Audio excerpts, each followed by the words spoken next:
Hi, marketers. This is Dots, and welcome to the Marketing Leadership Podcast. With me here is Andy Crestodina, co-founder and CMO at Orbit Media, but is known by many more people as one of the greatest digital marketing folks in the business. And today we will be looking at the role of artificial intelligence in marketing analytics and website optimization. It's time to track, guys. So strap in. Andy, welcome. How are you doing? I'm good. I'm good. I'm excited to be here. I've been looking forward to this. Absolutely. Incredibly grateful to have you here. Very, very special guest. And but for those who don't know you, can you tell us a bit about yourself, your background, and how you thought of risen to the top? Well, I hope to get there someday. I You am know, the I'm sorry to cut you short. I interviewed Neil Patel and he said the same thing. So you guys are all just modest, which is fine. oh no, I mean, guy's on another level. Uh, so I went to college and I trained to be a teacher. I was going to be a foreign language teacher. I got a Mandarin degree. Lived in China, loved it, but decided to come back. I wanted to live in Chicago. Oh, So the internet was new. I mean, I was excited and interesting things were happening. So I joined a friend and started doing web development. And realized very quickly that I need to understand the channels and promotion and search and analytics, or I wouldn't be able to either get great results for my clients or yeah. attract new clients myself. So I've been doing analytics and SEO for that long. I mean, like 24 years. And then when content marketing comes along, it becomes kind of a full circle story because I sort of am a teacher or, Mhm. having studied like curriculum development and like lesson plans and pedagogy. My Yeah. and my content is really like pedantic kind of how-to stuff, like detailed long form and videos that explain how to do the sort of slightly more advanced tactics related to search and AI and influencer marketing and analytics and conversion optimization. So I'm just someone who teaches and speaks and writes about marketing. Wow. Wow. And that's key. And I know that there's a lot of like existential questions that I have for you, and I think it would be nice to have that. But on a side note, I won't be surprised if you and Neil Schiffer are speaking some Mandarin because I know he also has a lot of Yep, Asia I know experience Neil. as well. Yep, We he's had him great. on the podcast too. So now to the topic, without really wasting more time when it comes to AI, of course, last 2 years, it's been like everybody's surname, at least for the marketers. And, it's now how do we use it for website analytics? Something that has continued to evolve. We survived the GA4. Uh, I don't know if it's a debacle or change. Hmm.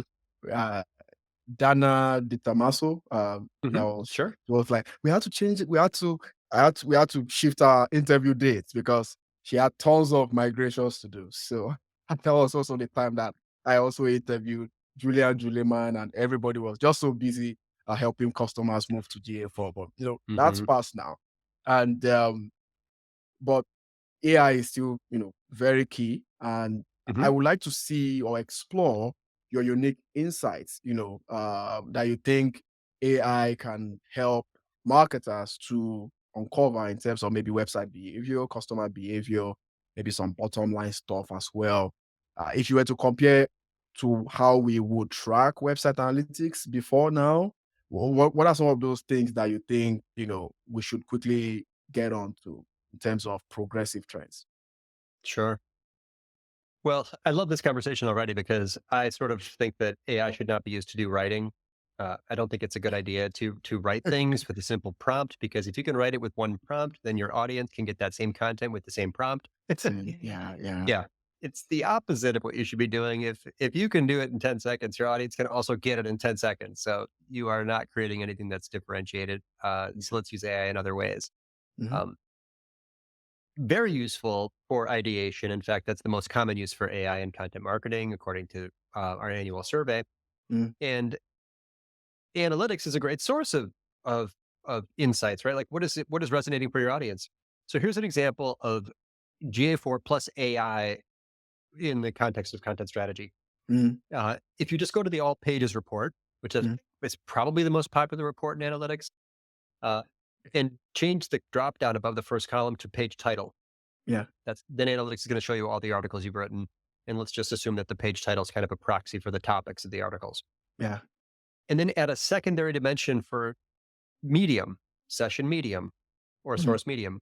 mm, In what you're looking at now is a list of all the topics you published and all the channels in which they've been visited and all the performance in each of those channels. mhm. There will be thousands of rows. Not easy for a human to scan through and get insights. Even for a But medium scale brand, that's correct. yeah, I mean, you got how do you? I mean, that's just too much data. But AI doesn't get tired, and so if you click well, it's the share button in the top right, export that file. Mhm, You need to clean up the mega CSV. You need to clean it mm, up a little bit because it's going to have too many things in it. Those first 9 rows are like comments. Delete those. Uh, it's not, now using in the context, in the world of AI, I'm always looking for structured data. mhm. Anyway, you clean up the CSV file, and now you have a spreadsheet that shows every topic you've ever written about, with the channel in which it got traction, and at what kind of traction it got there. It's like awareness Mm, and consideration and action, as in like mm, sessions and mm, engagement and conversion. mm. Upload that to AI with a prompt that says, and I know people are very, people love teaching prompts and sharing prompts. I'm not going to read a specific verbatim prompt, but the idea is then to say, "Hey, AI," and pick any tool you like. It Yeah, doesn't. I'm not my advocating any God. specific model. Yeah, "Hey, AI, look at this data and tell me which topics got what kind of traction in which channel," and it will tell you. And it's amazing because it will just tell you yeah. when you talk about these things, people love it on social media. When you talk about these things, they get visibility in search. It will Mhm, just really tell you what worked where. yeah, Thank you. Useful. You could take that and go do your content strategy. But even without, I mean, you could then the next prompt kind of writes itself. Recommend, 4 topics that I've never covered for social and 4 that I've never covered for search. Just like the insights that you get from that data right there, yeah, very hard for human brains to do, but AI yeah, does it very easily. But get it out of GA4 is the first step. yeah. And thanks for sharing probably one of the most common use cases for this, which I think is a very great way to explain it if you like. Now, the angel's advocate question is, isn't there a prompt like that on GA4 that I can just use and it gives me the same result on, say, again, we don't want to promote any AI tool here, but I know what I use and subscribe to. So Do you mean of inside GA4 itself, GA4? yeah, That in fact, little like yeah, I don't want to export. I just want, yeah, you know, in, type in in. yeah, it's called analytics intelligence. Mm, Not recommended. I don't think you'll get ah, it. I'm not. um, I don't. I'm skeptical that you'll get the same kind of input. And even if you did, let's say that quickly tells you like these topics, mm, you should, these topics get this kind of traction in this place. mm. It can't do the next step. Yes, That's you're the right. That makes that's sense. the magic of generative AI is like it's not just giving you the insight, but it can actually, apply the insight in some way. It's like, okay, Yeah. these things worked in social, right? 6 headlines I've never considered that I should, Mm, you mm, know, potentially write about. mm, So that's a difference between, uh, you know, predictive AI and generative AI. mm, AI just for finding insights and AI for actually taking action. So I mm. think that it's uh that's a fun use case. Maybe it was an obvious one. Dots I have many others if you want to go down the No, rabbit no, no. hole. I mean, personal. It's nice that I hear that you have to export the data, and if you're listening, you're probably, whether you're experienced or young at this marketing intelligence, then you can just export whatever, whatever that Yep. report is, right? So it doesn't really matter. But I think what's insightful really is, um, having to export it, because yes, that's true. Generative AI, we have to go into the ether and then find some great ideas for you. But yeah, if you're not using AI for ideation today, then I don't know. I would scan whiteboards and stuff like that, and the AI is going to pick it. It's insane. But anyway, back. Yep. I It don't want does to get that to very well. it's No, it's it's yeah. Go ahead. well, there's other applications where GA4 has data in it, but it's almost unusable for humans. For example, I've never used it until I had AI. Mhm, But if you take like, if you look at like conversion data, like Yeah. visits to a Yeah. thank you page, Yeah. and then add a secondary dimension for date and hour, it will put a bunch of numbers in the second column for date, you know, year, day, month, hour. Yeah. That's just looks like code. Yeah. You can, what do you do with that? Export it, give it to AI, upload it to AI, and say, draw me a chart showing which days of week I get the most conversions. Wow. Draw me a chart showing which hour of day I get the most conversions. Draw me Yeah. a combined heat map matrix showing the day of week and hour of day in which my visitors are most likely to turn into a lead. And it does it. And it does it in seconds. And it's kind of beautiful, like these charts. If you like data, it's Yeah. pretty. Uh, Yeah. but that's like that's humans can't really do that. You can't look at a Mhm. string of numbers and say, oh, Tuesdays at 11 o'clock. It's Yeah. impossible, Except if you are like a savant, and I hear there are so, not many. So which I am not. me too. I'm not. So and thanks for really covering that. I think that really sums it up in terms of the benefits of AI in looking at all kinds of behavioral data for marketing.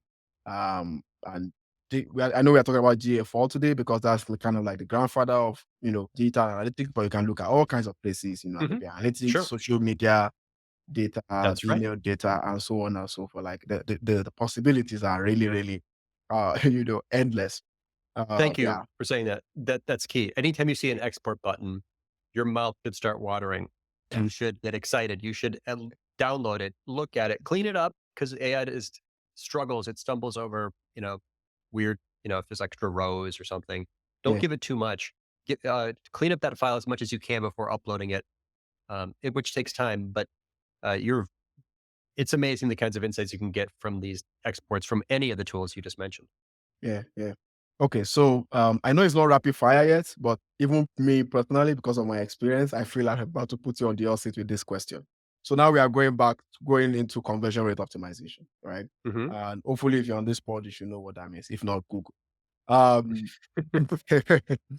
uh, do you see a future where we would have personalized website experiences, either through generative AI or just, maybe I design, I don't know, 20 landing pages for like 20 different segments, and AI would try to find something about them and then load up that experience, and so on and so forth, down the funnel, if you like. Yeah. Have you seen companies dabble into that? I use Convert and VWO, and yeah, everybody's slapping AI everywhere these days. But I think at its most basic level, what have you found with regards to that? Because I think if a brand can do that, that would be a huge superpower, privacy aside. Yeah.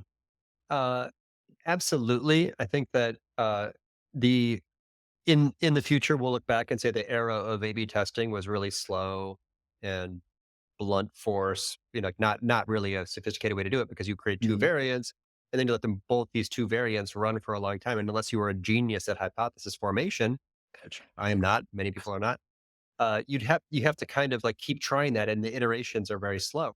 Yeah, So what AI does is it gets more insights faster with smaller data. It tests more different variations. It tests variations based on all kinds of different parameters. And it's just this machine learning of constantly tweaking. And, it's not running an A and a B. There's yeah, like 27 different versions of these things, and there's tools for these. It's a tech based approach. You're just, if you've got several $1,000s a month, there are some fantastic options for you. I've seen mhm, demos of these tools. We don't need to name them, but yeah, there's lots. yeah, And I think that will be the future. But that client and that marketer is more likely to be kind of on the enterprise side and very high up the marketing maturity curve mhm.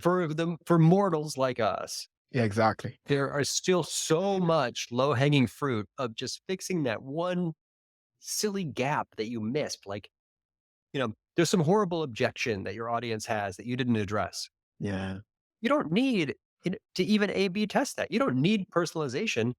You just need to train the AI to be like your audience and then give it your page and ask it about your page and see the gap and fix the gap. Like there's so much low hanging fruit for most businesses that the AI powered personalization for 5 grand a month isn't really the next best step for probably most of our listeners. yeah, yeah. No, no, and you're absolutely right. I often talk about you exporting a list of your reviews or a survey, But if it's e-commerce, it's like a list of your good or bad reviews. And then if it's like lead gen or whatever, B2B, D2C, B2C, it's like, your survey and literal feedback, literal emails, and complaints and stuff like that, and uploading that to chat. Oh my God. Okay, chat GPT. Chat GPT, and let it Yep. refine your brand messaging. Is that kind of what you're saying there? Yeah, I mean, like, the idea of voice of customer was always a thing, but now it's a very real thing if you can actually Mm. train the AI to be a synthetic member of your audience and talk to it. That's sort of like the voice of your customer. Yes, Uh, that's right. my approach to these things, and I sort of joke, like, unless you train it on your audience first, it's mostly terrible.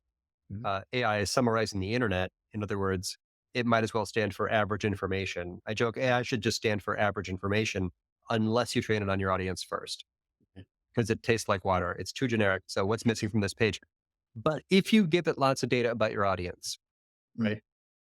Go, upload your ideal client profiles or use a persona prompt Yeah. or take a screenshot of a Spark Toro report or Yes. grab anything, all those interviews, those stakeholder interview notes from all those Yeah. meetings, or Yeah. all the, they're just give it lots of stuff first and then have it summarize what you gave it so that it knows, Mm. fix whatever it told you because it missed stuff. Mhm. And now it sort of is trained on now it's not average information. Now it's specific to your brand and your target. So Mm. then give it a web page and say, here's some magic words for prompts. To what extent does this X, whatever we're talking about web pages, to what Yeah. extent does this web page meet or not meet the information needs of this visitor? Yeah. Then it will evaluate the page based on what's there and what's not there. I have very detailed prompts that I could share that audit pages for their conversion, uh, gaps. Another way to Mm. say this is I'm not interested in using AI to find efficiencies. I'm using AI, but I love using AI to find deficiencies. Mm. AI persona powered, AI driven gap analysis Yeah. for key pages in your marketing homepage, your top landing pages, your main service pages. That is fantastic marketing. That's very powerful because Yeah. if you find a gap, you can fix it and it's fixed forever. It's like Yeah. a durable improvement because it's Yeah. not like a better social media post. It's like a better sales page. It's like a money page, right? Mm. These pages, their job is to emulate a sales conversation as if I'm talking to the top rep. Yeah. Your visitor wants to know everything about this. So your job is to make these pages as comprehensive as possible. Every unanswered question will hurt your conversion rate. Mhm. So yes, this I think I don't know of a better, more higher impact AI tactic than train it on your persona, give it those key high stakes URLs, and ask it to what extent does this meet or not meet the expectations of that visitor. What it tells you may change your outcomes, your digital impact forever. I like the approach of gap analysis because you can even do that or for anything really. Anything. I pride myself as a strategist. So what does your SWOT look like and things like that? Of course, you feed it as much information because, like you said, it's kind of like the web average information there. So interesting. Okay. Yeah, but This good episode, point again, Dots. Exactly. It's anything. Your PPC ad, your yeah. social media post, your thank you page, your LinkedIn profile. Pick any. Ask AI to make a list of 30 marketing assets, and then have it pick one at random. It's- and it could work for anything. Wow. Wow. I mean, guys, I again, just to recap on this, if you're on the pod, um, I know some of us are not first movers, and that's fine. But I think AI has really marinated for like 2 years now, or maybe a year and a half. Can't remember when this whole thing started. And now it's time for you to really leverage some of these things and not just look for efficiencies, but look for deficiencies. So very good rhymes there. So I'm going to keep that up. I have one more question for you. Mhm. But before then, it's going to be the rapid fire. Again, like I said, I feel some of these questions have been rapid fired, but we are talking to the god of marketing intelligence, one of the gods. So really, really explain in simplistic manner. So thank you so much for doing that so far. But the fire here really is having you being a witness to a marketing court of law. We're going to ask you three questions where you say the truth and nothing but the truth. And If you choke on your coffee, then we'll know. For those of you watching, if you are saying the truth or not, just kidding. All right. So, first question looks like you choked there, but I'll let that pass. What is your favorite product marketing metric apart from sales or revenue? I feel like this is like a very cheap question because you're the metrics guy. So, Marketing metric, yes. apart from sales and revenue. Click through rate on calls to action, the CTR on your CTA. Look at the path exploration report in GA4 on any high stakes page. That path exploration will show you the number. You have to do the math by hand, the Mm, calculator. okay. That shows you the performance of your calls to action. Doesn't necessarily mean that the problem is the color of the button or the words and the verbs, but uh, that no, many of the things that you do in conversion optimization should affect that. That's the number that you should be looking at because that's the next link in the chain toward demand. Oh yeah. Okay. The next link to the chain toward demand capture. Mhm. CTR on your CTA. You should know what it is and you should be working on ideas to improve it. What would be the impressions then? The visits? Impressions is normally a metric in search or social, which is the number of times the snippet appeared. Uh, Oh, okay. there's sessions and users, which are Yeah. visits and visitors, Yeah. and then the percentage of people who go to the next page from that money page Yeah. is in your path exploration. Got it. If the only way to get to the next page in the conversion process in the funnel, Yeah. basically, it's the Yeah. same thing as a funnel report. Yeah. Yeah. Yeah. Um, it's I use the path exploration to calculate it. But Mm, yeah, I mean, what is it? 4%? Okay, that's great. Whatever it is, that's the benchmark. How can we beat that? If you can move that to 4.5%, you are making money without mm, any other improvements to your marketing. yeah. Interesting. Interesting. Okay. Now the second question. How long do you use social media every day? And I know we're going to do this at the end, but you guys should follow Andy. Like, I've always had this thing, and it just might be my word. Sometimes I could go out there, but we have so much LinkedIn gurus these days, especially our generation. And when I see folks like Andy, I was like, yeah, we still got the baby boomers here with us. So I don't know how long you spend to keep up with the spread that you have current, which is awesome. In normal times, it might be 45 to 90 minutes. These last few weeks, I've been promoting my blogger survey, which requires tons and tons of outreach. It's been Yeah. 2 to 3 hours per day. Wow. Um, but it'd be a fun thing to specifically measure because I'm in and out of LinkedIn all the time, Yeah. right? It's like you start a call with someone, you look at their name, you look them up.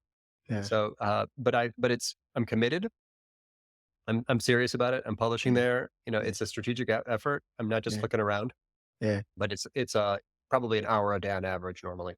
Yeah. Makes sense. Makes sense. And that's working. And by the It's way, a I'm lot. great. I'm grateful that I get those emails. So because I know you're not reaching out to all 100,000. So so thank you.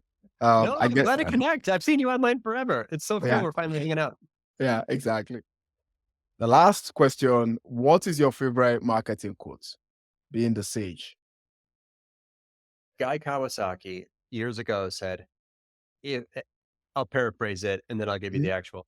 He said, if you have more budget than brains, do advertising. If you have more brains than budget, do content marketing. He actually Mm, said outbound and inbound, but that quote really sums it up, right? It's content marketing is perfect for scrappy businesses, companies like ours, and we do web development and website optimization. I don't yeah. have any money. 8 million in revenue. I've never bought an ad. I've never made Wow. a cold call. I've never gated content. I've never used a pop-up window. I've never done cold outreach. Wow. This is one of many brands that was built completely on an inbound organic content strategy because we don't have a budget. More brains than budget. That's hopefully what I've been trying to do here. Yeah, yeah, yeah. Joe will be proud for sure.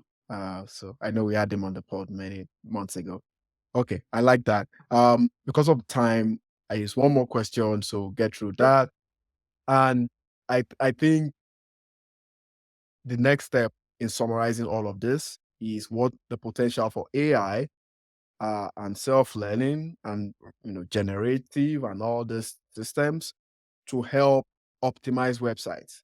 Now, we can discuss this in two ways. You could look at it from a point of, and I know GA4 tries to do that. It sends you like an email or a pop-up to say, oh, your conversions have dropped or something like that. It's still very basic stuff. So on the recommendation side, right? And Google Ads has recommendations and so forth. If you want to go to it through a third party tool using AI, but there's also the part of this is a little crazy, Andy, allowing AI to tweak and optimize your color, the color of your button, just to Mm, fit a certain user or a mhm. certain trend or something like that. Like in your private moments, you think of sci-fi moments, futures like that. I I am waiting for the day when someone launches a WordPress plugin that just has a button that says optimize. Because there are simple frameworks for reliable wins in Mm, SEO for mm, sure. mm, If you see every phrase for which a page ranks, pick a tool or just use Google Search Console, and then mm, analyze that page to see if it did or did not use that phrase. And then AI can easily rewrite sentences to incorporate the phrases for which it ranks but are not included in the content. mm. That is There's nothing fancy about anything I just said. Like Yeah, anybody, it's weird this tool it doesn't exist. So there'll be a button. It'll be a WordPress plugin. SEMrush will make it, or Market Muse will make it, or someone. yeah, You'll yeah. you'll press this button, and then it will give you the changes, and you'll probably have to click to approve them. People don't like Mhm. when their brand voice changes, Yeah, or they don't want to sound spammy. yeah, Even though it's a fact that visitors don't read more than maybe 20% of the words on average. Uh, but I still think people should approve it because I don't, the page is for humans anyway. yeah. But for sure, will people crank that up to the extent where it just automatically does that all the time without any approval process? Probably. Probably. Is Yeah, that AI independently optimizing pages for search based on data and some, language yeah, writing? yeah. Yep. And you're gonna see it. And I think it's months away, maybe a year away. Mhm, mhm. Someone's gonna make an optimize button, a WordPress plugin that just says optimize. Yeah. Interesting. Interesting stuff. Guys, well, that's three um patents for you there. Um, what we might be discussing, me and you in the camera or behind the camera, is the first idea you mentioned. So, guys, if you want to know that first idea, then you have to go back to the beginning of the episode. So I'm currently working on that because I also love AI, and I know folks like you who can really help with coaching and things like that. But yes, AI, there's so much possibilities. Just to Mhm. add to what you said, the most important thing is to have AI as your partner, not your master, and have AI really as your subordinate, if you like, right? Make sure you've got as much oversight as needed to do what you need to do. But the possibilities of AI are endless. Um, They are, and I think maybe this is a moment when we should. There's an important point about this, which is mhm, if all this stuff becomes much easier and more driven by tools and just happens automatically, how does one differentiate in that context? I think what will win and what our content strategy should all prioritize going forward is like the mm, um, two formats that AI really can't do. One of them is new original research. mhm, Make your own website the primary source for new information, publish new statistics and data. And the other is op ed and strong opinion and thought leadership. Come out mm, for something and against something. Take a stand, plant a flag. AI can't do that. AI has no opinions or it doesn't care about anything. It has no worldview. yeah, So, I mean, yes, do what we're doing now. Collaborate, be human, yeah, press the record button. yeah. But the future proof content strategies are to publish new original research or strong opinion. I think those will always be um, viewed as special by our readers. Very good point as well. You indeed know what you're doing. I'm always fortunate to interview folks who know what they're doing. What we do at the podcast is we try to ask uncommon questions to common topics. And I will not lie, there is some AI involved. But as a strategist, I always like to exercise my brain, right? Good. And Sure. sometimes forget to shave or whatnot, right? But um, I know. Me too. yeah, so but what I do is I have a bunch of these crazy questions. I don't know if anyone have asked before or not. Then I ask AI to check, are these questions being asked in, Mm, I don't know, great idea. snippets or stuff like that. And then AI checks, oh, these have been asked, these have not been asked. And then those not asked will form the basis of my question, which is why I said, and I would be disappointed if anyone have asked some of the questions that I've asked you today, especially like the last one. But No, I need that this is skill. And this felt fresh, Dots. ah, You nailed it. it's This was not a tip. I do a lot of these, and uh, this was fun. I don't care where you came up with these questions, but this was a lively and dynamic conversation that you're a pro at this. Bravo, sir. exactly. So that's the power of AI and your brain. So it's not one or the other. They need to Hmm. complement that. I know we can go on and on here, and we'll definitely see eye to eye because I'm doing a lot of traveling too. You and I know many people would like to say this, but if you go look at my LinkedIn profile, if you're listening or watching, you'll see marketing intelligence there. And, this is one of the guests who have really helped us to shape that aspect of marketing. Probably the most important aspect, if you ask me. So, where can more people find you? Let's get your LinkedIn profile or other profiles to 500K, maybe a million. Who knows? Well, LinkedIn is where you and I met, right? That's Yes. online networking, and I'm glad you reached out because here we are. So Yeah. yeah, I'm very active on LinkedIn, as we already said. I write one article every 2 weeks. That's been my cadence Ah, for 17 years. All I write is one article oh, every 2 weeks. really? Yep. If you subscribe to the LinkedIn newsletter, every other week is me grabbing something from the archive and freshening it up. But the orbitmedia.com, the blog there is where you can subscribe to get the original one that I write it once every 2 weeks. That's my cadence and has been forever. Uh, I and have. YouTube. I'm also active on YouTube. I'm gonna send this episode to a friend who, while I was consulting for him, he was writing like 5 articles a day with AI, and I'm like, garbage, bro. I know it's like efficiency, but garbage, bro. Because what I do is I would publish one article every 2 weeks on LinkedIn and on the website. So it's almost like you're publishing Me too. every week, Hmm. but yeah, because I just felt they are kind of different audiences. So that's what we do. And you use podcasts like this to get some of the originality out of there. But guys, don't do one podcast, one article a day. Don't do 5 articles a day. It's garbage. Please, please. Hire a content person, please. Thank you. I mean, if you can't publish new original research 5 times a day, you can't publish strong opinion and take a stand 5 times a day. The here's the reality and like bottom line, and it probably you've already noticed this. Mhm, Look at any curve in any chart in analytics, right? The top performers get like twice the performance of number two, which gets 3 times the performance of number three. It's this giant curve. So your job is to make those huge outperformers. mhm. It takes thousands of those weak performers to equal one really good one. It's an obsession with quality. That's where all the results come from. I think that's definitely been you know, my path, my success, everything I've done. The world is not waiting for another medium quality blog post. Just don't do Yeah, it. It's not yeah. worth it. It doesn't do anything. Yeah. And I think that's you have said it at the end, beginning, and now we are ending with that we know everybody's writing with AI these days, but let's be responsible in the way we do that. And no one will lose but yourself, if you feel you are trying to play a smart one.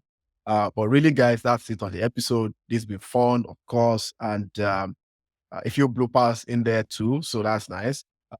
But if you want to follow me and episodes, we get great guests. Just go to my website, dotslotmarketing.com. I'm on all the standard, podcast listening or viewing platforms, YouTube, Apple, Spotify.